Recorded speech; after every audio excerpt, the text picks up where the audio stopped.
Alhamdulillah, wassalatu wassalam, ala nabiyyina Muhammad, wa ala alihi wa sahbihi wa sallam. Amma ba'd, habati fillah, a question was asked, what is the ruling regarding looting during civil unrest? First and foremost, habati fillah, I believe a question like this is directed as from the Bab Tawjihat of a person wanting to ask a question in order to clarify to others this hukm, not because they believe in doing this activity. And so one of our brothers asked such a question. May Allah subhanahu wa ta'ala preserve us in him and forgive us in him. Rectify our condition in his. Ameen ya Rabbil Alameen. And first and foremost, we have to know from the asl of the shar, or min usul shar, that one of the foundation principles of the shar, just one, is la darar wa la dirar. No harming and no reciprocating harm. Meaning we should not do something harmful to others physically, mentally, spiritually, or harming their wealth and property. That's number one. Min usul ashar. Likewise, we know that that's a violation of many of those things by violating the property of others. And the shar also, mabni al musalih. The sharia is also built upon benefits, that which is beneficial, not that which is harmful and threatening. When you steal property of others, you're stealing. Hada muharram. It's a severe sin, a major sin. When you destroy the properties of others, you are responsible for that property. Hada muharram. So I advise our youth to learn about the religion and avoid this evil conduct. Also, ahabati fillah, we know that this sunan has nothing to do with Islam. It has nothing to do with Islam.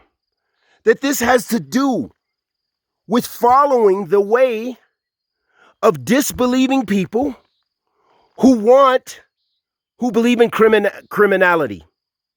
Meaning those people who disbelieve in Allah wa Rasul, they don't fear Allah Azza wa Jal at all. And they believe in stealing the properties of others and sabotaging and harming the property and rights of others. And any upright Christian, upright Jew, even an upright atheist does not engage in those things.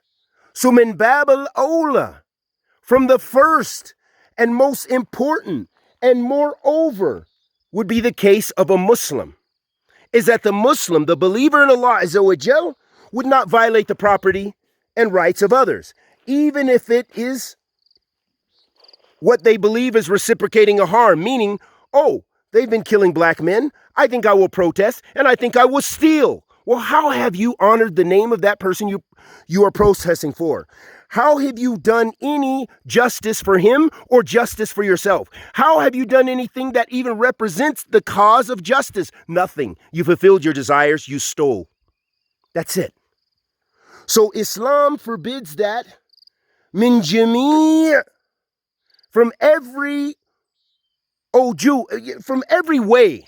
Islam forbids this kind of criminality. This is not from the bab of commanding the good and forbidding the evil, but rather this is from the bab. This is from the way in which you enjoin evil and you forbid good, and you cause harm to people who may not have anything to do with the original oppression. So here you have transgressed if you involve yourself in stealing and this criminal behavior and criminal conduct. You have harmed and oppressed someone else who had nothing to do with it. So then what distinguishes you from the original criminal that placed his foot or his knee on the back of a neck of another human being and killed him, murdered him in the name of the law.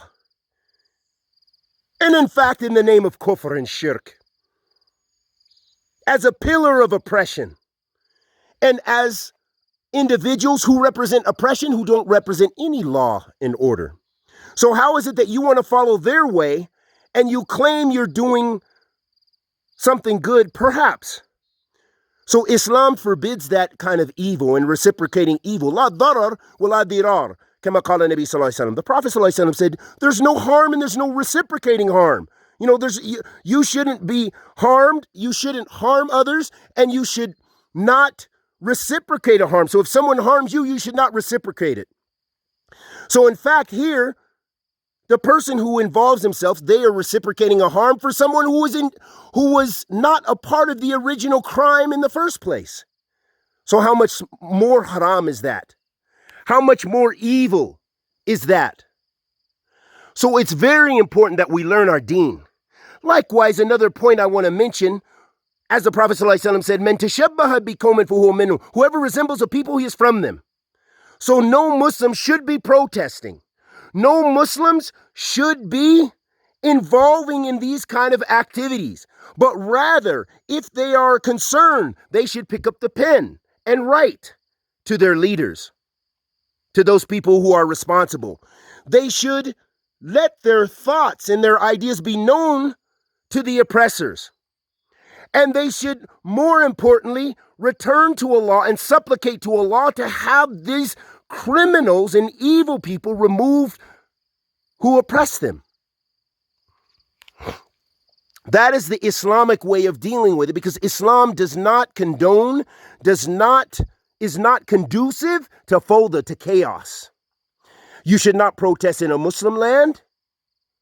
First and foremost, that is haram, clearly from the Quran, clearly from the Sunnah. That's for Muslims. Now for Ahl Bid'ah wa Zandaqa, we don't know what your principles. We don't know what Ikhwan Muslimin and these other groups, we don't care about their principles and the principles of the Takfiris and other washed out progressive Sufis. We don't care about their policy. Their policy, mabni ala muharramat, mabni ala taqleed kuffar wa zanadika. Their policies, their conduct is built upon following people who disbelieve in Allah, who disbelieve in the Shar. That's their policy. That's their methodology. But Ahl Sunnati wal Jama'ah, their youth is upon fearing Allah subhanahu wa ta'ala and asking Allah to remove the harm and the negative. And we don't harm, nor do we reciprocate harm, nor do we follow the madhab and the minhaj and the methodology of those people who Allah is displeased with. Wa sallallahu wa sallam ala nabiyyina Muhammad.